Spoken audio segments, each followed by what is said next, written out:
Hello everyone, my name is Divyansh Gupta and I am from Resonance PCCP biology faculty. सबसे पहले तो मैं आप सभी को हनुमान जन्मोत्सव की हार्दिक शुभकामनाएं देना चाहता हूं रेजोनेंस परिवार की तरफ से। और आज हम देखते हैं कि हम अभी जस्ट यहाँ पे ग्राउंड में खड़े हैं। अभी थोड़ी देर पहले ही असेंबली खत्म हुई है। यहाँ पे आप देख सकते हैं इस जगह पे असेंबली खत्म हुई है। और आज हम रेजोनेंस के कुछ हिस्ट्री के बारे में देखते हैं कि पीसीसीपी डिवीज़न स्टार्ट कब हुआ था। तो आई थिंक पीसीसीपी डिवीज़न जो है बच्चों शायद 2004 में स्टार्ट हुआ था। नहीं, 2005 में हुआ था। 2004 में नहीं हुआ था, 2006 में हुआ था। अरे अजय सर आगे इनसे याद बढ़िया रहेगा आपको। इनसे बढ़िया कौन बताएगा कि पीसीसीपी डिवीज़न और हिस्ट्री के बारे में है। मैं आपको अजय सर के बारे में बता देता हूँ। अजय सर हमारे यहाँ पे 6 सालों से है रेजोनेंस में यहाँ पर, ठीक है। और सर आप बताइए हमें रेजोनेंस पीसीसीपी डिवीज़न कब स्टार्ट हुआ था, किस तरह से स्टार्ट हुआ था? रेजोनेंस पीसीसीपी डिवीज़न 2006 में चालू हुआ था और ये पहले किसी और बिल्डिंग में चला करता था। प्रेजेंट में ये रेजोनेंस के अंदर जो CG1 कैंपस है वहाँ पर चल रहा है और बहुत अच्छे से अभी हम इसको रन कर रहे हैं। ओके सर, सो मैं आपको अजय सर के बारे में कुछ खास बात बताता हूँ। अजय सर जो है हिस्ट्री, सिविक्स और ज्योग्राफी जो है वो बहुत अच्छे से पढ़ाते हैं अजय सर। और इनका जो बच्चे इनको बहुत ज़्यादा पसंद करते हैं क्योंकि इनका जो पढ़ाने का तरीका है ना, बहुत से टीचर्स होते हैं जो हिस्ट्री को बहुत बोरिंग बना देते हैं, मतलब वो सही से पढ़ा नहीं पाते। बट अजय सर जो है वो बहुत इंटरेस्टिंगली पढ़ाते हैं। सर मेरा पहला सवाल जो आपसे ये है कि आप अपनी जर्नी के बारे में बताइए। चलिए, 2018 के अंदर मैंने यहाँ पे एज ए ट्रेनिंग ज्वाइन किया था रेजोनेंस के अंदर। 3 महीने की जो मेरी ट्रेनिंग हुई, फैकल्टी ट्रेनिंग प्रोग्राम जो हमारा चलता है उसके अंदर प्रॉपर मैंने एक ट्रेनिंग ली। उसने मुझे काफ़ी ज़्यादा गाइड किया। उस ट्रेनिंग के बाद काफ़ी कुछ चीज़ें जो मेरे ड्रॉबैक्स थे, जो मुझे लगता था जो मेरे लूपहोल्स थे, उनको कवर अप करते हुए उसके बाद मैंने जो हमारा रेजोनेंस का बोर्ड डिवीज़न था वहाँ पर अपनी सर्विसेज दी। जो रेजोनेंस का कंपटीशन डिवीज़न है, रेजोनेंस डिवीज़न, वहाँ पर मैंने अपनी सर्विसेज दी और प्रेजेंटली मैं पीसीसीपी के अंदर यहाँ पर अपनी सर्विसेज दे रहा हूँ। तो ये जो 5 साल का जो मेरा सफ़र था उसके अंदर बहुत कुछ सीखने को मिला और अभी भी सीख ही रहे हैं।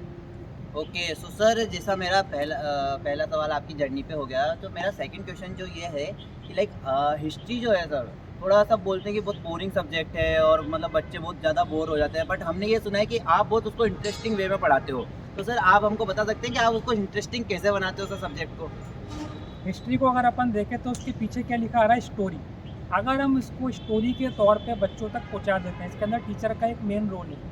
कोई भी सब्जेक्ट बोरिंग तब होता है जब बच्चा उससे कनेक्ट नहीं हो पा रहा है। जब आप एक कहानी के तौर पे अलग अलग जो उसके अंदर किरदार हैं, कैरेक्टर्स हैं, उनके बारे में बताएंगे, वो कहाँ से आए हुए थे, कहीं ना कहीं उसके अंदर मैप यूज़ करेंगे, कहीं ना कहीं जो उनकी पीछे की स्टोरीज़ हैं थोड़ा बहुत रिसर्च करके उसके बारे में बताएंगे बच्चों को, तो कहीं ना कहीं वो जो एक बोरिंग वाला पार्ट है वो बच्चों का स्किप हो जाएगा और कहीं ना कहीं वो इंटरेस्ट लेना चालू कर देंगे। इसलिए में हम देखते हैं कि बच्चा कई बार जो हमारी जो मेन हमारा जो ग्रंथ है, NCERT बुक्स हैं या जो हमारे मॉड्यूल्स है रेजोनेंस के, जब तक वो उससे रेगुलरली उनको नहीं पढ़ेगा, जब तक वो उन चीज़ों को प्रॉपर्ली नहीं पढ़ेगा, उसके लिए वो कहीं ना कहीं बोरिंग रहेगा। मेरी कोशिश रहती है कि बच्चा चैप्टर पढ़े, चैप्टर के अंदर क्या कंटेंट है उसको कैसे इंटरेस्टिंग बना सकते हैं। उसके लिए हमारे पास बहुत सारे कुछ ट्रिक्स रहते हैं, कुछ एक्टिविटीज़ रहती हैं, उसके थ्रू हम उन चीज़ों को बच्चों के साथ इन्वॉल्व होकर के कराते रहते हैं। ओके सर, सो मतलब आप कुछ एक्टिविटीज़ के थ्रू आप मतलब बच्चों को पढ़ाते हो ताकि उनको बोर भी ना हो और बच्चा इंटरेस्टिंग वे में हिस्ट्री को जल्दी याद भी कर ले। तो ये तो बहुत अच्छा आइडिया लगा सर। और सर जो मेरा थर्ड क्वेश्चन वो है ये आपसे कि मतलब आपने देखा है सर, अपने सोशल साइंस में बहुत अलग अलग टाइप के नेम्स होते हैं। अलेक्जेंडर हो गया, अलेक्जेंडर 2 हो गया, 3 हो गया, जाने कितने टाइप के अलेक्जेंडर्स आ चुके हैं सर अभी तक। और अलग अलग डिफरेंट सर सन भी होते हैं। कोई 1956 में ये हुआ 19, तो बच्चे सर उनको मोस्टली भूल जाते हैं क्योंकि छोटे होते बच्चे भूल जाते हैं ऑलमोस्ट। तो सर आप उनको किस तरह से कुछ ट्रिक्स देते हो याद कराने के लिए? तो आप उनको किस तरह से बच्चों को पढ़ाते हो इस सब? देखिए, डेट्स ऐसी चीज़ हैं जो अगर कोई बच्चा 8th में, 9th में, 10th में भूलना तो है, भूल जाएगा वो। बट अगर अपन उसको कई बार उस चीज़ को बार बार प्रैक्टिस करा रहे हैं, तो मैं क्या करता हूँ क्लास के अंदर, अभी जैसे आपने लिया बहुत सारे नेम्स होते हैं, अलग अलग जो नेम। थर्ड क्वेश्चन वो ये है कि हमने देखा है कि सोशल साइंस में बहुत अलग अलग तरह के नेम्स होते हैं। अलेक्जेंडर 1 हो गया, अलेक्जेंडर 2 हो गया, अलेक्जेंडर जाने कितने टाइप के अलेक्जेंडर्स आ चुके हैं अभी तक। और अलग अलग डिफरेंट टाइप के सन्स होते हैं सर। 1956 में ये हुआ, 1967 में ये हुआ, 1723 में ये हुआ। तो सर मतलब बच्चा जो है वो ये चीज़ें भूल जाता है। तो सर अभी छोटे हैं तो भूल ही जाते हैं, ऑब्वियस सी बात है। तो सर आप इनके लिए कोई ट्रिक्स देते हो या बच्चे कैसे याद रखें इन सब चीज़ों को?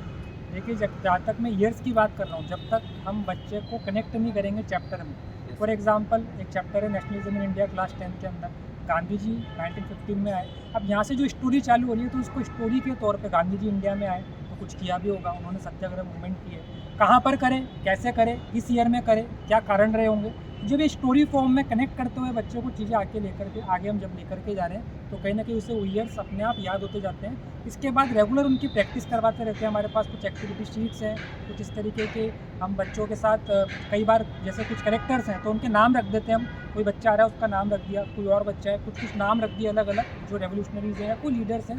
और बच्चे जब आपस में बार बार उस चीज़ को जब हम नाम लेते हैं तो बच्चे के दिमाग में एक वो इमेज बैठ जाती है कि ये एक हमारा टॉपिक था, इसके अंदर ये कैरेक्टर था और इसके अंदर क्या क्या फीचर्स थे, उसके क्या क्या उनकी बातें रखी गई थी, तो बच्चा सीख जाता है उस चीज़ को।